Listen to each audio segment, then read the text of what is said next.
ടുനെറ്റ്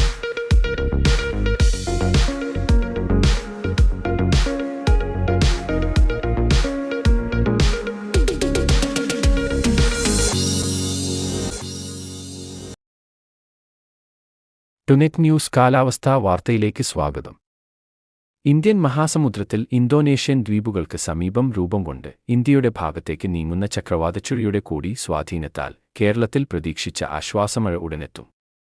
സംസ്ഥാനത്തനുഭവപ്പെടുന്ന കനത്ത ചൂടിന് ആശ്വാസമേകുന്ന തരത്തിൽ മഴ നൽകുന്ന സിസ്റ്റം നിലവിൽ ശ്രീലങ്കയ്ക്ക് തെക്കുകിഴക്കൻ ദിശയിൽ അല്പം അകലെയായി സ്ഥിതി ചെയ്യുകയാണ്. നിലവിലെ സൂചന പ്രകാരം സിസ്റ്റം ഇന്ത്യയുടെ ഭാഗത്തേക്ക് കൂടുതൽ അടുക്കാതെ അറബിക്കടലിലേക്ക് നീങ്ങാനാണ് സാധ്യത. സിസ്റ്റത്തിന്റെ സ്വാധീനത്താലുള്ള മഴ കഴിഞ്ഞ ദിവസം തന്നെ തമിഴ്നാടിന്റെ തെക്കൻ ഭാഗങ്ങളിൽ ലഭിച്ചു തുടങ്ങിയിരുന്നു. കേരളത്തിൽ ഇന്നുമുതൽ ഇതിന്റെ ഭാഗമായുള്ള മഴ നേരിയ തോതിൽ ലഭിച്ചു തുടങ്ങും. മധ്യ തെക്കൻ കേരളത്തിൽ ചില പ്രദേശങ്ങൾ ഇതിനകം മേഘാവൃതമായിട്ടുണ്ട്. സംസ്ഥാനത്ത് വ്യാപകമായ മഴയ്ക്ക് നിലവിൽ സാധ്യതയില്ല. ഒറ്റപ്പെട്ട സ്ഥലങ്ങളിലായിരിക്കും മഴ ലഭിക്കുക.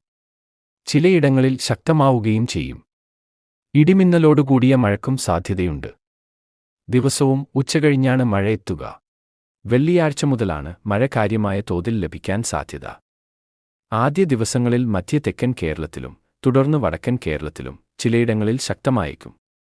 നിലവിൽ ശക്തമായ മഴയ്ക്ക് സാധ്യതയുള്ളതിനാൽ വെള്ളി, ശനി ദിവസങ്ങളിൽ തിരുവനന്തപുരം, കൊല്ലം, പത്തനംതിട്ട ജില്ലകളിലും ഞായറാഴ്ച കോഴിക്കോട്, കണ്ണൂർ ജില്ലകളിലും കേന്ദ്ര കാലാവസ്ഥാ നിരീക്ഷണ വിഭാഗം യെല്ലോ അലർട്ട് പ്രഖ്യാപിച്ചിട്ടുണ്ട്.